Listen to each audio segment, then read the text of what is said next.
L'Europe et le christianisme entretiennent depuis la nuit des temps une étroite relation, tantôt fusionnelle, tantôt conflictuelle. Au XXe siècle, une partie des Européens a pris ses distances avec Dieu et la religion.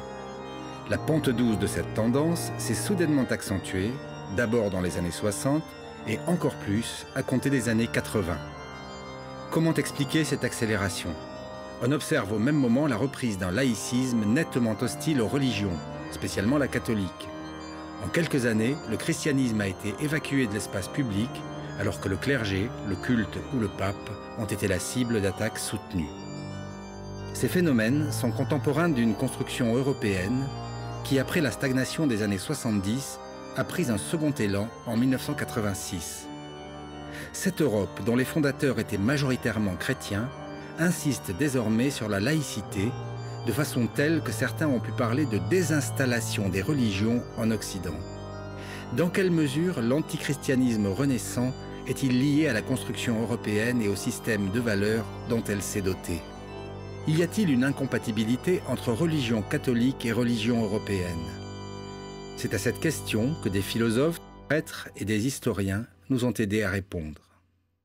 Dans les années 20, on parle beaucoup d'Europe. C'est Coudenhove-Kalergi publie son grand livre Pan-Européen en 1923.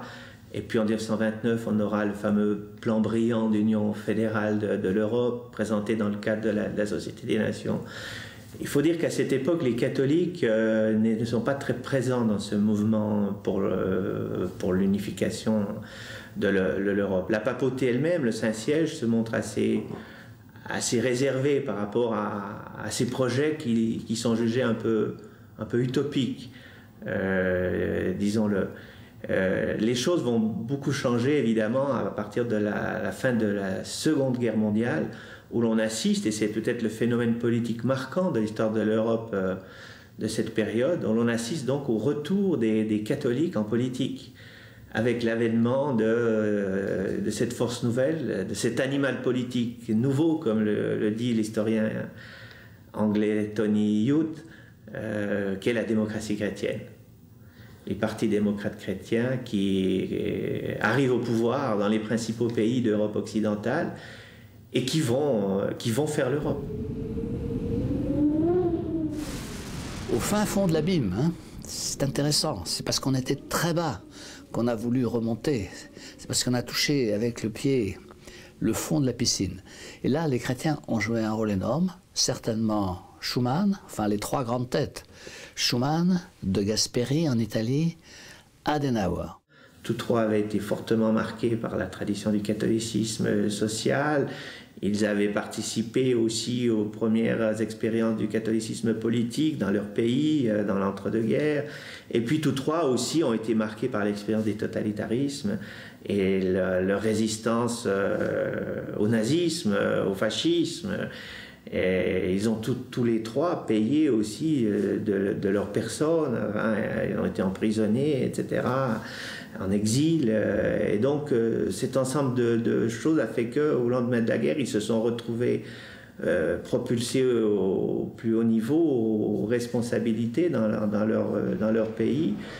Et c'est alors qu'ils se sont en quelque sorte rencontrés, qu'ils ont compris que peut-être il y avait quelque chose là de providentiel, dans le sens qu'ils devaient se mettre en commun pour mettre fin à tout ce que l'Europe avait connu par le passé, pour créer quelque chose de nouveau qui a été l'Union européenne. La foi chrétienne aide à passer les frontières. Vous n'avez pas de demeure permanente ici-bas, vous êtes en marche vers une cité éternelle. Donc les chrétiens sont jamais intégralement dans la cité terrestre, hein. Ils sont traversés, comme disent les grands textes du départ, ils appartiennent à une république spirituelle. Mais Schumann, Adenauer et Gasperi, c'est tout à fait clair. Ce sont des gens qui ont osé croire que l'impossible était possible. On parle beaucoup de référendum, mais si on avait mis référendum en 1950, en Allemagne, en France, en Belgique, voulez-vous vous réconcilier? Mais c'est clair que massivement c'était non. C'était non. L'Union européenne apparaît indiscutablement comme la traduction politique de cette idée de réconciliation. Et dès lors, il n'est pas étonnant qu'elle ait été portée par des hommes de grandes convictions chrétiennes comme Adenauer, Schuman, de Gasperi, et que le processus d'intégration européenne ait été lui-même très fortement encouragé par le pape, par le Vatican, à tel point qu'on a pu parler d'une Europe vaticane, de l'Europe comme d'un projet catholique, comme d'une entreprise du Vatican, ce qui a, pendant un certain temps en tout cas, alimenté une très forte méfiance d'autres courants de pensée, notamment dans les milieux protestants, socialistes, à l'égard de la construction de l'Europe, vue comme une entreprise justement du Vatican. Erstens ist die Versöhnung an sich eine christliche Idee. Ich erinnere mich an eine Debatte mit dem tschechischen Präsidenten Václav Klaus, wo er zum Beispiel gesagt hat, er ist gegen den Begriff Versöhnung, weil es sei ein christlicher Begriff und da er kein Christ sei, lehnt er den Begriff Versöhnung ab. Also Versöhnung ist ein christlicher Begriff, den natürlich auch Nichtchristen in unserer Kultur verwenden und praktizieren, aber er kommt aus dem Christentum. Und die deutsch-französische Aussöhnung hat natürlich eine tiefe christliche Wurzel. Adenauer und Schuman waren Christen und General de Gaulle war Christ. Und das große Symbol damals, als der Élysée-Vertrag geschaffen wurde, war ja die gemeinsame Feier in der Kathedrale von Reims. Also ein sehr starkes Symbol der christlichen Gemeinsamkeit von Deutschen und Franzosen, nachdem die Deutschen im Ersten Weltkrieg sehr unchristlich die Kathedrale von Reims beschossen hatten, war das schon ein Zeichen der Versöhnung. S'ajoute à cela le fait qu'on entre dans une conjoncture nouvelle, qui est la conjoncture de la guerre froide, marquée donc par la peur du communisme, et la peur de l'Union soviétique. Et donc, dans ce sens-là, la démocratie chrétienne va aussi apparaître comme le principal rempart contre le communisme. Et l'Église, le Vatican de Pie XII, va très clairement jouer dans ce contexte-là la carte de la démocratie chrétienne, des partis démocrates chrétiens.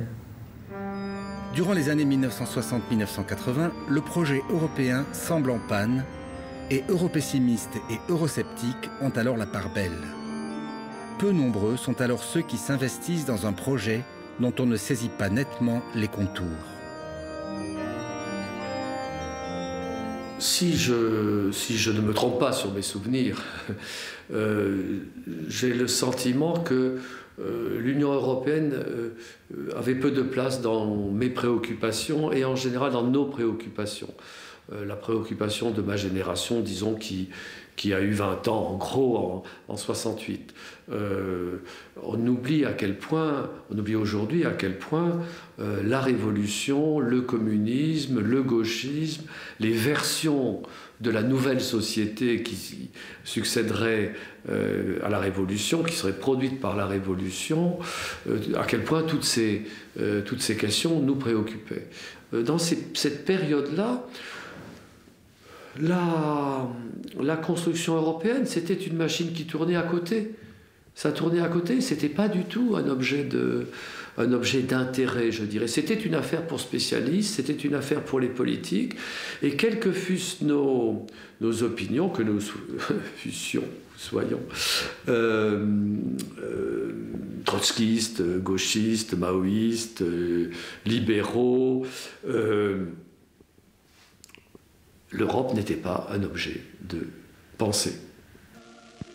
Il 10 giugno, per la prima volta nella storia, 180 milioni di europei di 9 paesi eleggeranno insieme il Parlamento europeo. Dai il tuo voto per la tua Europa. Pendant des années, ça s'est préparé subrepticement, sous le radar, comme disent les Américains. La première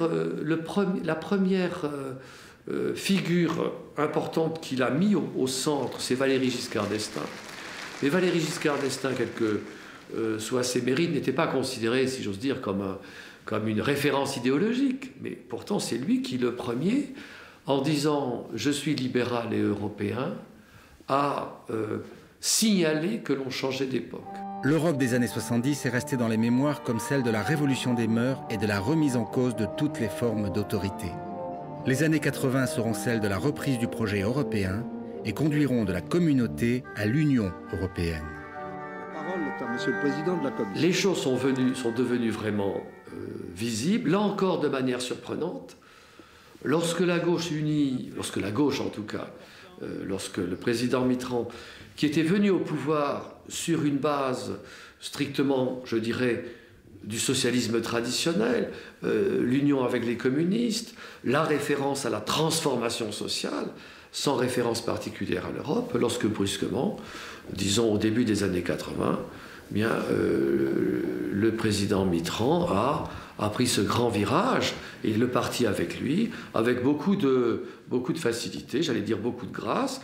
Et hier, ils étaient socialistes, voulant transformer, abolir le capitalisme et nous faire entrer dans la société socialiste. Eh bien, j'allais dire du jour au lendemain, en tout cas en 2-3 ans, leur perspective a changé, et la nôtre avec eux. Le master plan n'était plus le socialisme, mais c'était la construction de l'Europe. Il faut vaincre ces préjugés. Ce que je vous demande là est presque impossible, car il faut vaincre notre histoire. Et pourtant, si on ne la vainc pas, il faut savoir qu'une règle s'imposera, mesdames et messieurs. Le nationalisme, c'est la guerre.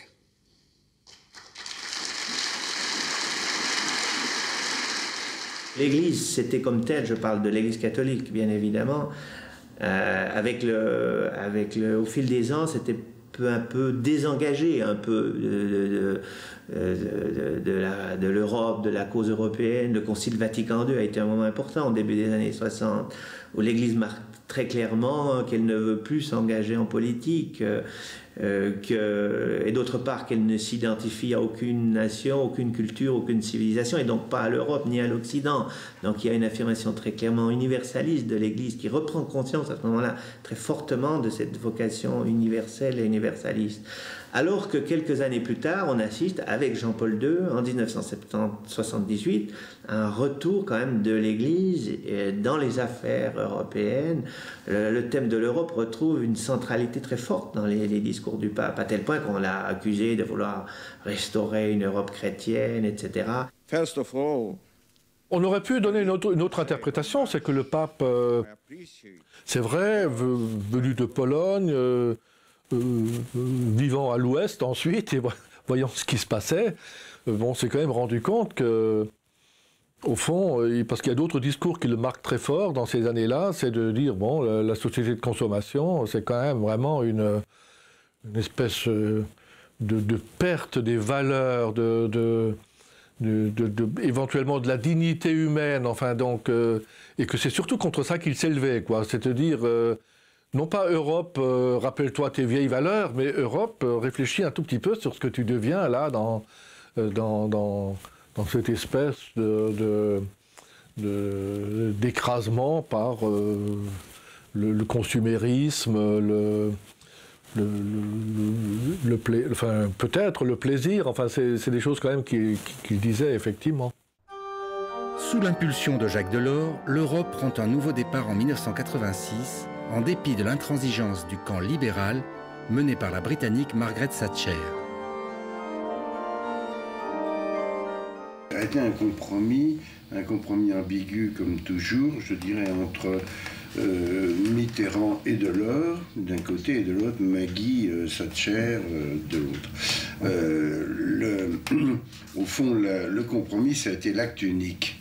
L'acte unique qui est une sorte d'ouverture du marché européen, si vous voulez. Autrefois, on disait on fait des réglementations communes et on ouvre le marché quand on a réglementé.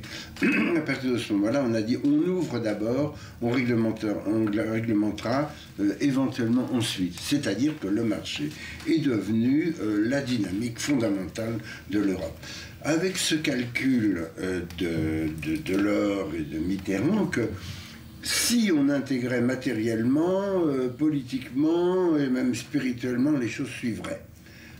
Alors que Maggie voulait le marché, rien que le marché. Ben c'est Maggie qui a gagné. Voilà, c'est tout. Alors vous me direz, on a eu aussi un grand progrès, ou un grand progrès de l'Europe, disons, des droits de l'homme. Un des problèmes actuels, c'est qu'il y a peut-on dire, une convergence de la logique des droits de l'homme, c'est-à-dire des droits individuels, si vous voulez, et de la logique du marché, contre la logique de la politique, qui se trouve complètement prise en étau. Parce que les droits de l'homme, qu'est-ce que ça veut dire, les droits de l'homme à l'échelon européen? Ça veut dire que tout le monde peut en appeler contre son État à une législation, etc., supra-étatique, que d'ailleurs, en général, la Cour de justice sort de son chapeau. Enfin, si vous voulez, c'est comme ça que ça se passe. Donc, au fond, le processus général, c'est la diminution du politique, si vous voulez. Alors, si on considère que c'est une relance de l'Europe, que la diminution du politique en Europe, et avec la contrepartie montée des populismes et crise des systèmes politiques internes, enfin, ce que l'on voit bien tous les matins. Pour créer un projet commun entre des citoyens aussi différents que des Siciliens et des Finlandais, des Lituaniens et des Andalous, le projet économique de l'Europe est alors accompagné d'un corpus de valeurs communes imposé comme un ciment aux nations qui la composent. L'expérience de la guerre va être regardée d'une autre façon. En quelques années, nous avons observé ce renversement étonnant. L'Europe sort de la guerre ayant vaincu la barbarie. Au bout de 20 ans, on va regarder l'histoire, la même histoire, en disant, eh bien, l'histoire de l'Europe, pour ainsi dire la vérité de l'Europe, se révèle, culmine dans cette barbarie. Et à partir de là, toute l'histoire européenne va être en quelque sorte sous une condamnation plus ou moins accentuée, implicite ou explicite, parce que toutes les démarches, toutes les conduites vont être évaluées à l'aune d'une complicité, possible, potentielle ou réelle, avec les pensées, les dispositions, les attitudes qui ont conduit à Auschwitz. La religion européenne a un rapport essentiel à la délégitimation de l'histoire européenne et donc à la délégitimation du christianisme. En tout cas à l'accusation du christianisme. Voilà. Dans la vie européenne, le christianisme est, je dirais, l'accusé principal aujourd'hui. Le christianisme est l'accusé principal, avec des modulations différentes selon les moments et les personnes, bien entendu, mais le chef d'accusation, je dirais, c'est Auschwitz qui le résume. Le modèle que propose l'Europe est bien sûr l'opposé exact de la monstruosité nazie. Mais dans sa volonté d'excellence, elle prétend aussi dépasser le modèle américain et ses rapports archaïques avec la peine de mort, le port des armes, l'avortement, les minorités, la religion. C'est ainsi qu'en France, le laïcisme des années 1905, qui s'était bien assoupi depuis la Première Guerre mondiale, est réanimé et cherche à s'exporter dans l'Union européenne, malgré la diversité des situations qu'elle présente. Es gibt auch in Europa ganz verschiedene Ideen von Laizität. Wir haben in Deutschland die Idee der Partnerschaft von Kirche oder Kirchen, weil wir sind ja multikonfessionell in Deutschland, und dem Staat. Die sind Partner. Das ist eine Idee, die gibt es auch im Elsass, aber zum Beispiel im restlichen Frankreich nicht ganz so. L'Europe ne rentre pas dans le problème de quel Dieu adorez-vous, en quelque sorte. Elle rentre plutôt dans l'idée que quel que soit le Dieu qu'elles adorent, le Dieu luthérien, le Dieu calviniste, le Dieu catholique, le Dieu orthodoxe et puis encore d'autres éventuellement, toutes peuvent jouer un rôle positif en Europe. Actualmente, pues ahora estamos viendo la elección americana y hay una competencia de ver quién es más religioso entre los que se presentan y quién está más apegado a los valores religiosos.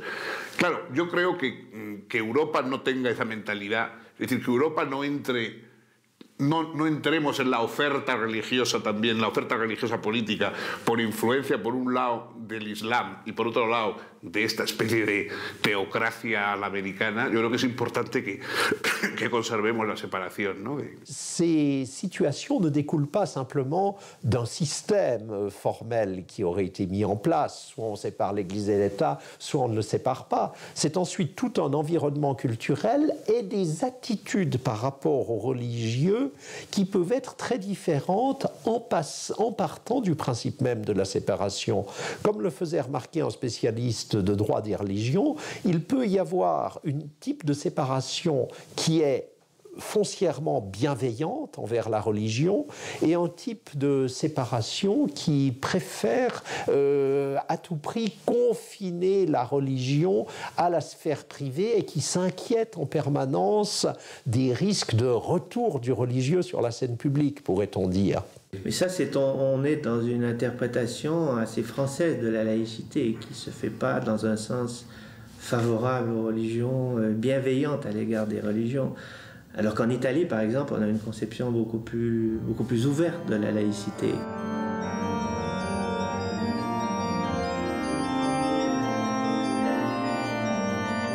El laicismo no es una opción posible de la democracia, sino que es una exigencia de la democracia. O sea, que la democracia tiene que ser laica en bien del pluralismo religioso. Porque claro, es decir, la única forma de garantizar un pluralismo religioso de todas las religiones o de las personas que no son religiosas es el laicismo. Entonces la Iglesia Católica eso no lo admite y todavía en España no se admite que la democracia tiene que ser laica. Incluso se ha inventado una fórmula que es la laicidad, que es una especie de traducción de la laïcité francesa. La laicidad es la parte de laicismo que está dispuesta a aceptar la Iglesia porque no es agresiva, porque privilegia a la Iglesia a pesar de que no comparte sus ideas, y luego el laicismo, que es la parte agresiva que va contra sus privilegios, ¿no? La Iglesia es un poder terrenal y es una burocracia terrenal y lo que quiere es influir como poder. Es decir, la Iglesia en España controlaba los nacimientos, controlaba los matrimonios, controlaba la enseñanza. Es decir, tenía unos controles efectivos sobre la vida cotidiana. Entonces, claro, cuando ha visto que el matrimonio escapa al control eclesiástico, que muchas personas eligen incluso formas de educación que no tienen absolutamente nada y centros educativos que no tienen nada que ver con la Iglesia. Entonces, no es la religión, es la Iglesia la que se siente que ha perdido poder. El problema es que en el mundo persecutorio, paranoico de la religión, quien no es religioso, inmediatamente piensan que es antirreligioso. Alors c'est vrai que je crois que là, il y a quelque chose qui irrite l'Église catholique, parce que l'Église catholique invite au fond l'Europe à rentrer dans le fond des valeurs, quoi, à parler vraiment du fond des choses, du fond symbolique, du fond structurel, du fond anthropologique, là où l'Europe dit mais je tiens compte de la diversité des opinions. Et quand elle dit opinion, elle veut dire aussi éventuellement, ben oui, il y a des pays catholiques qui ont certaines opinions sur un certain nombre de choses que je connais parfaitement, mais dans le même temps, il y a des pays du Nord qui ont d'autres opinions sur les questions de la vie, de la mort, de la souffrance humaine, etc. Et puis les orthodoxes arrivent avec éventuellement des positions plus traditionnelles sur tous ces sujets. Mais moi, Europe, je ne rentre pas là dans le débat. Ça, c'est leur débat interne. Hein. Je crois que c'est plutôt là que jouent les oppositions. Alors c'est vrai que l'Église catholique, ça l'irrite assez profondément. C'est pour ça aussi que, je crois, quand le pape a voulu relancer la question des racines chrétiennes de l'Europe, il a irrité les protestants, il faut le dire, les protestants du Nord, quoi, hein, parce qu'ils y ont vu effectivement une autre manière d'intrusion de l'Europe vaticane, comme on l'appelle. Les valeurs dont s'est dotée l'Union européenne en l'an 2000 ont valeur contraignante pour les États européens depuis le traité de Lisbonne en 2007. Elles n'ont été l'objet d'aucun débat collectif et forment une lecture des droits de l'homme qui met en avant un concept moral sujet à interprétation, la dignité humaine. C'est la traduction laïque, je résumerai ça en disant, c'est la traduction laïque d'impulsion qui se trouve dans l'Évangile. Le mot droit de l'homme n'est jamais employé, évidemment, dans l'Évangile. Par contre, il y a un mot qui sort tout droit de l'Évangile, même s'il n'est pas dans l'Évangile, c'est le mot personne. La dignité de la personne humaine. Voilà, on pourrait résumer ça en disant que l'Europe, malgré tous ses défauts, malgré ses retours en arrière, malgré les violences qu'elle a suscitées hors de chez elle, a inventé la notion de personne. L'idée que l'homme est supérieur à la communauté, qui ne se réduit pas au milieu dans lequel il vit, à la communauté à sa communauté d'appartenance, c'est une idée profondément chrétienne. Cette notion de personne et de sa dignité comme créature de Dieu, mais qui en même temps a une vocation à la transcendance, donc qui dépasse l'horizon politique, terrestre, etc. C'est une idée fondamentale et effectivement qu'on retrouve à la base de la construction européenne et dans les grands textes de l'Union européenne. Und das ist die Basis des europäischen Lebensmodells. Auch für Agnostiker, auch für Atheisten gibt es eine christliche Prägung der europäischen Gesellschaft. Und die ist die Bedeutung der Person, also des einzelnen Menschen. Individuum ist zu wenig, weil der Mensch ist Individuum, aber auch ein Gemeinschaftswesen. Er will die Gemeinschaft, er will die Familie, er kann sich erst in der Gemeinschaft richtig entwickeln. Der Mensch ist Individuum und Gemeinschaftswesen und das nennt man Person. Personalismus ist, glaube ich, die Grundlage der europäischen Identität. Und das ist das eigentlich Wesentliche, dass der Mensch Rechte hat, die ihm kein Staat, keine Klasse, keine Rasse, keine Gesellschaft gegeben hat und die ihm auch kein Staat, keine Klasse, keine Rasse, keine Gesellschaft wieder wegnehmen darf. Das ist für mich die christliche Substanz Europas und dann natürlich auch die Nächstenliebe. Die Nächstenliebe ist nichts Selbstverständliches. Es gibt Kulturen, die lehnen die Nächstenliebe total ab. Das ist nichts Automatisches beim Menschen. Und deshalb glaube ich schon, dass auch für den Nichtchristen in Europa die christliche Prägung stärker ist, als er oft glaubt, wahrscheinlich selbst. Ce qui a peut-être commencé de poser problème, c'est peut-être de plus en plus, avec l'entrée peut-être de nouveaux États, peut-être qui n'étaient pas de tradition catholique, avec le processus de sécularisation qui a continué à progresser. L'interprétation qu'on a donnée de ces valeurs s'est faite plus dans un sens libéral, libertaire, individualiste, qui ne coïncidait plus avec la vision, la conception qu'en avait l'Église. Il faut que personne ne soit discriminé en raison de ses marqueurs sexuels, pas des limites corporelles de naissance ou apparues après, etc. Donc il parle le langage de l'égalité. C'est un langage moderne, pourrait-on dire, c'est une raison très moderne. Il ne parle pas le langage de l'anthropologie. Il ne se situe pas, on pourrait dire, au niveau du fondamental humain. Par exemple, la question de ceux qui sont opposés, mettons, au mariage des homosexuels, leur question c'est il faut que les petits-enfants aient un papa masculin et une maman féminine. Ils ont droit à un père, à une mère. Et ils invoquent éventuellement la nature là-dessus. Mais ce débat-là, on le laisse complètement de côté. Hein. Voilà. Hein. Or, ce débat-là est précisément le niveau auquel se place l'Église et éventuellement un certain nombre de penseurs, de philosophes qui eux aussi ne sont pas d'accord, effectivement, avec disons, simplement les arguments politiques de l'égalité des droits. Si votre grand-mère est croulante, qu'elle joint, etc., après tout, c'est à vous de voir. Hein? Alors que, autrefois, on disait « tu ne tueras point ». Vous vous souvenez, on disait ça, hein, n'est-ce pas? On a appris ça. On a appris ça, mais c'est assez... Moi, je trouve ça un peu affolant de trouver que ce principe, qui est un principe anthropologique fondamental, ne parlons pas de la Bible, ne parlons de rien, c'est un principe anthropologique fondamental, est un principe qui maintenant, que maintenant on tendrait à laisser au choix de l'individu.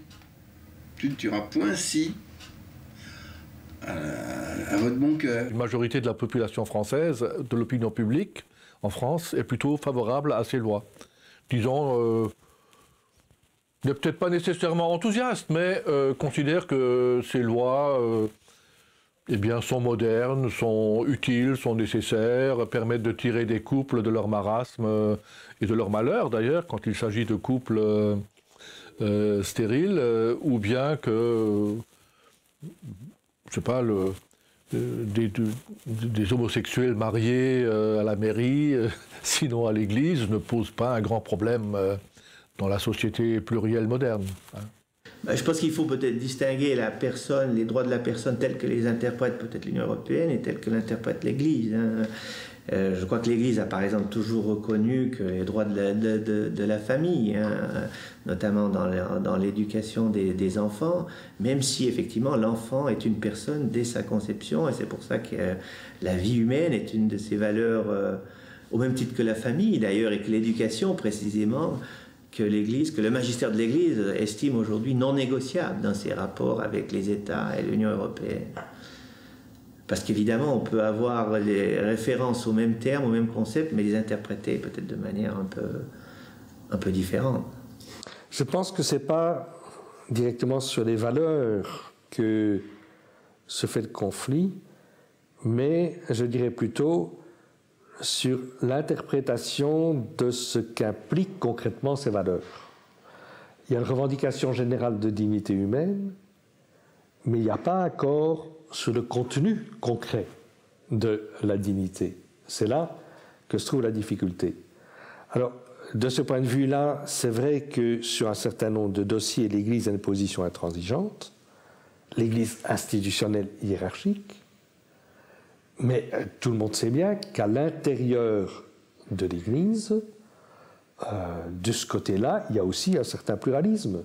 Mais il y a une seule voix qui peut seulement se faire entendre officiellement.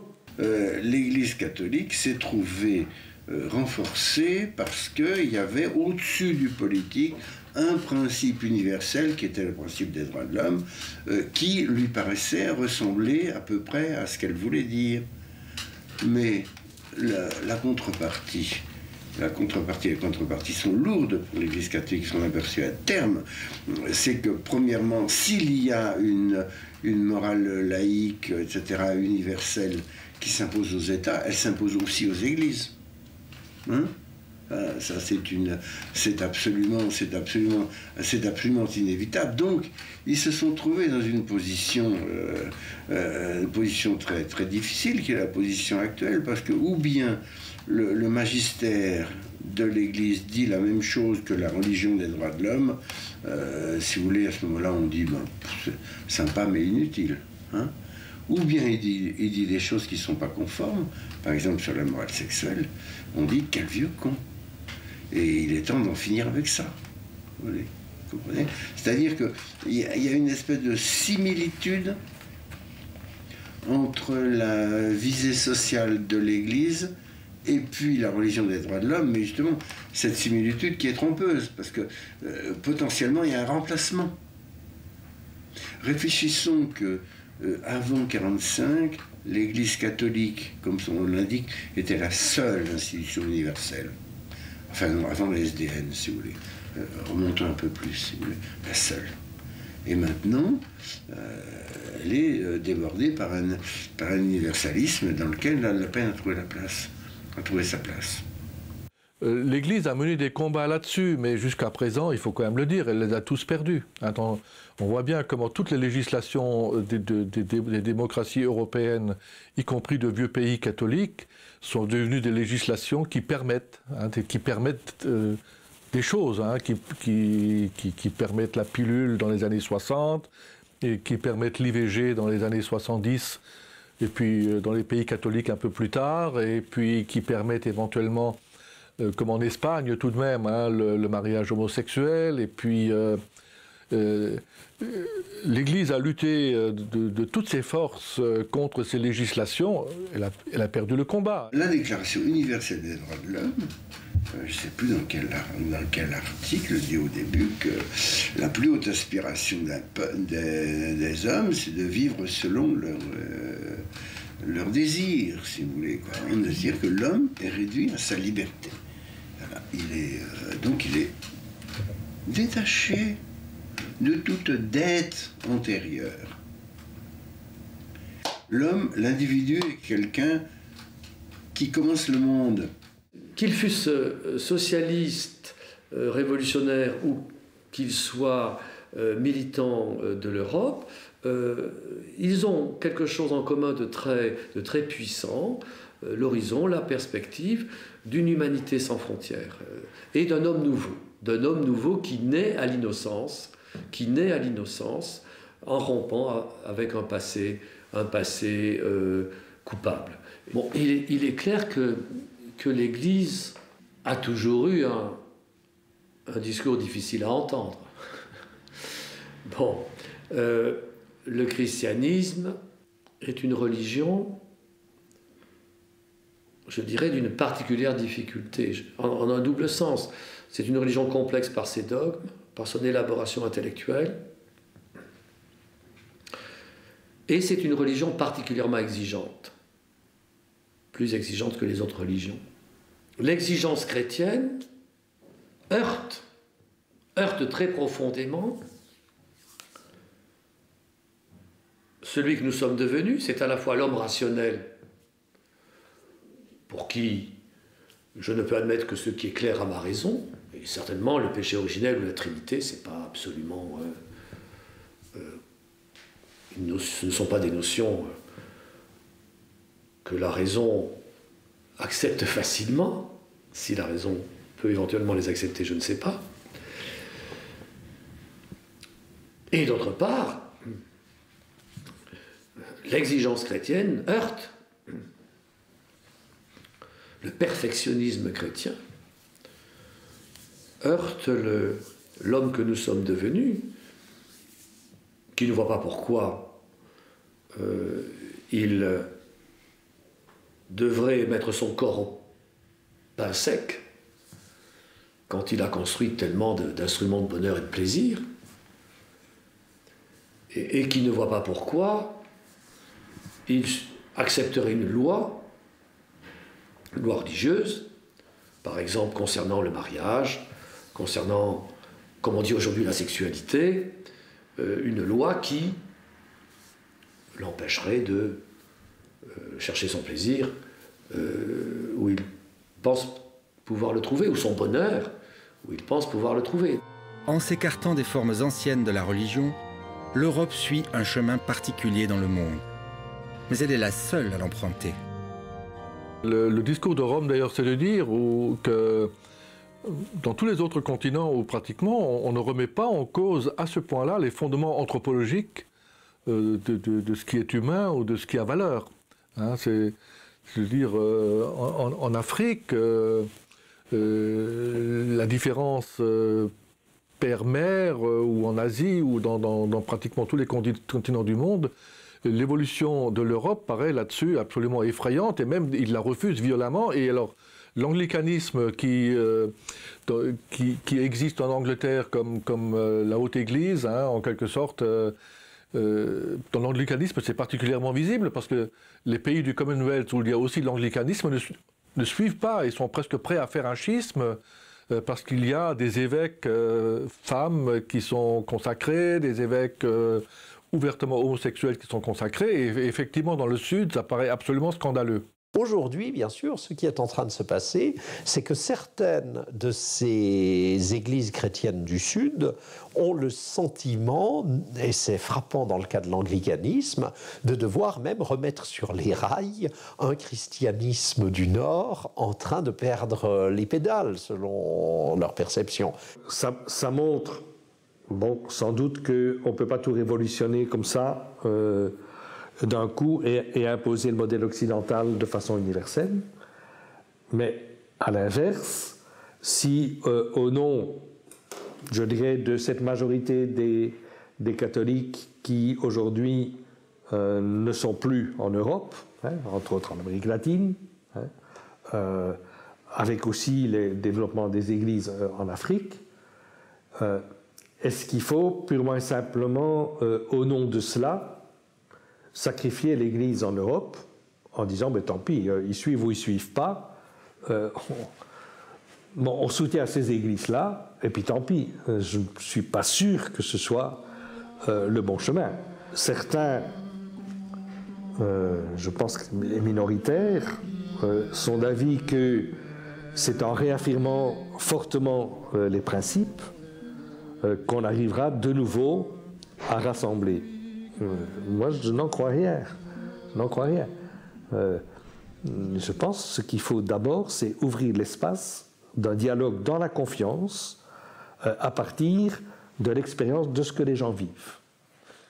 Una cosa es tener derechos individuales y otra cosa es desconocer las vinculaciones sociales a todos los niveles. O sea, la dependencia, por ejemplo, que tenemos unos a otros, el hecho de que los seres, digamos, los seres humanos estamos obligados a los semejantes, estamos condicionados a los semejantes. Entonces, claro, el borrar totalmente la idea de que hay obligaciones sociales, de que lo mismo que hay derechos, hay deberes sociales, etc., eso es un problema actual. Es decir, claro, la moralidad, por eso algunos hemos luchado por crear una idea moral distinta a la religiosa, porque si no, en cuanto decae la religión, desaparece la moral, y eso me parece grave.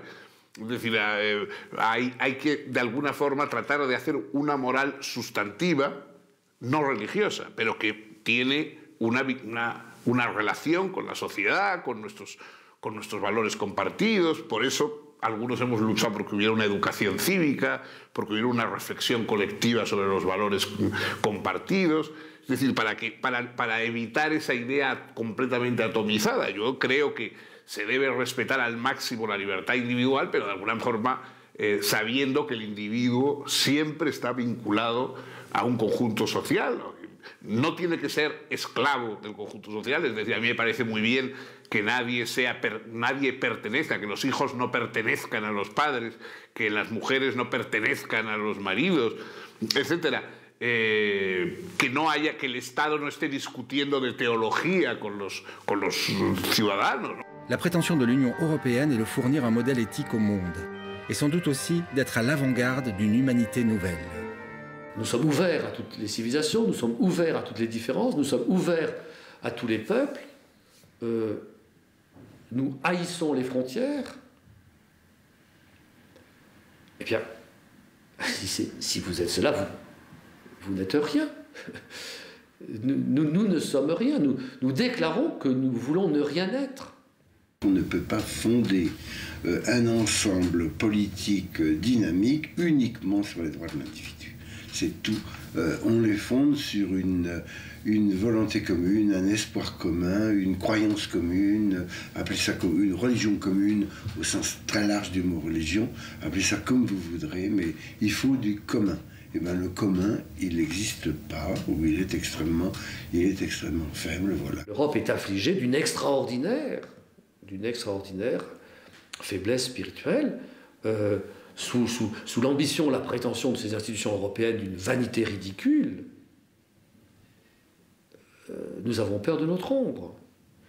Nous ne voulons rien être. Nous ne savons pas ce que nous sommes et nous ne voulons rien être. Et nous ne retrouvons un petit peu d'énergie que pour condamner quoi? Bien, les restes de l'histoire européenne, les formes traditionnelles de la vie européenne, les évaluations traditionnelles de l'opinion européenne. C'est là que l'Europe trouve un petit peu d'énergie, mais pour se condamner elle-même. Une des forces du christianisme est que ses composantes idéologiques ne sont qu'un des aspects de sa complexité. Le catholicisme est bien autre chose qu'un système de valeurs. Das Christentum ist eine Religion und keine Ideologie. Eine Ideologie kann man ändern, eine Religion kann man nicht ändern. Eine Religion kommt von Gott und der Mensch glaubt sie oder glaubt sie nicht. Die Freiheit muss er haben. Aber Glaube ist keine Ideologie, die ich einfach den politischen Umständen anpassen kann. L'Église vit en Europe les moments les plus difficiles de sa longue histoire, en particulier parce que les anciens modèles de transmission ont été coupés. Saura-t-elle réagir une fois encore? D'une manière générale, la liberté est d'un côté, la liberté d'expression, la liberté de religion, la liberté d'association, etc., etc. Les libertés publiques sont d'un côté, et généralement, c'est dans le monde chrétien, et ça, ce n'est pas de la propagande que de dire ça. Il suffit de se promener, il suffit de prendre un billet d'avion, d'aller aux États-Unis, d'aller en France, d'aller en Espagne, d'aller en Angleterre, la liberté dans le monde chrétien, et quand on va ailleurs, on s'aperçoit quand même qu'on n'a pas la même liberté. Et je crois que c'est ça qui doit interroger nos contemporains. Au lieu de dénigrer bêtement l'enseignement de l'Église et de montrer du doigt le pape dès qu'il prononce une parole, eh bien, on ferait bien de s'interroger sur l'héritage chrétien. Sur l'héritage chrétien. Et à partir de là, je crois qu'on pourrait non seulement être fier de sa foi, hein, mais en plus de ça, l'annoncer. Dans le respect des autres, bien sûr, mais l'annoncer. Ma conviction, c'est que l'Europe, c'est un continent qui va inventer une nouvelle forme de christianisme adaptée au monde moderne. Les Européens vont inventer un christianisme où la liberté va jouer un rôle essentiel, où l'accueil d'autres religions va devenir aussi essentiel, où on n'attendra rien spécifiquement de l'État pour faire avancer l'évangélisation, alors qu'historiquement, vous voyez, toute l'histoire européenne est remplie de ça. Ça, c'est les ambiguïtés qui pèsent encore aujourd'hui. La construction de l'Europe a aussi contribué justement à favoriser cet approfondissement de la conscience chrétienne dans le sens d'une reconnaissance de la liberté religieuse, de la laïcité de l'État. Et donc tout ça, c'est aussi... L'influence s'est faite aussi dans les deux sens. Il n'y a pas qu'une influence, je crois, de l'Église sur la construction européenne, mais il y a aussi une influence de la construction européenne, de l'Europe, sur l'Église, sur le discours católico, indiscutablemente. La Iglesia se va transformando y, aunque parece inmóvil, tiene una gran capacidad de adaptación a la modernidad. Hoy los católicos, incluso los que todavía van a la iglesia, etcétera, etcétera, van a la iglesia, tocan la guitarra. Es decir, yo la última vez que estaba en la iglesia puse la Bon, la criada de mi casa, su hijo se casó, entonces pues me invitó y yo fui a la boda, que era una boda naturalmente católica. Y entonces, claro, como hacía tanto tiempo que no entraba en una iglesia ni que veía una boda, y claro, realmente la boda era como una discoteca, se tocaba la guitarra, se aplaudía al cura, era una cosa completamente festiva que no tenía nada que ver con lo que yo recordaba de mi época cuando tenía 15 años, ¿no? De modo que yo creo que sí, que esas transformaciones se van realizando y se van a realizar. La Iglesia siempre cede en lo accidental para mantener el control en lo esencial. Es decir, hay cosas, por ejemplo, el tema del aborto, el tema de la reproducción, etcétera, eso lo controla porque es algo de lo que que es esencial al dogma propio mismo de la Iglesia. Los matrimonios de homosexuales, en fin, puede tolerar de alguna forma las uniones homosexuales más o menos discretas, pero convertirlas en matrimonio, institucionalizarlo, eso es algo a lo que se va a oponer probablemente siempre, ¿no? Yo creo que eso, la Iglesia se va a ir modernizando y tiene a su favor algo importante, ¿no? Que es ese espíritu universalista, que evidentemente es propio del catolicismo. Catholicos quiere decir mundial, global. Es decir, la primera globalización fue la globalización católica. Eso es lo que significa católico, global. Entonces, verdaderamente, esa propuesta, digamos, universalizante, en un mundo cada vez más fragmentado, etcétera, tiene fuerza, tiene interés, ¿no? Y probablemente eso es una base importante del catolicismo. Il me semble que ce que les Européens vont mesurer de plus en plus, vont être obligés de mesurer de plus en plus, c'est la vanité, la vacuité plutôt, de la religion de l'humanité. Parce que l'idée de l'humanité est une idée réelle, nous appartenons tous à l'espèce humaine, mais l'ensemble des hommes ne forment pas une communauté réelle. Eh bien, la force du christianisme, c'est d'être absolument universaliste. Il entend réunir, l'Église entend réunir tous les hommes, non seulement vivants, mais les morts et ceux qui sont à naître. Et en même temps, c'est une communauté réelle, qui a son principe propre, la charité, qui a son gouvernement propre, l'Église, n'est-ce pas? Et qui a ses instruments propres, les sacrements, qui a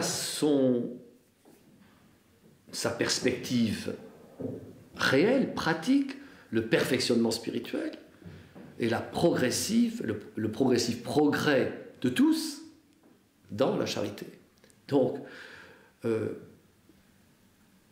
autant la religion de l'humanité est vide, autant l'universalisme chrétien est plein, si j'ose dire.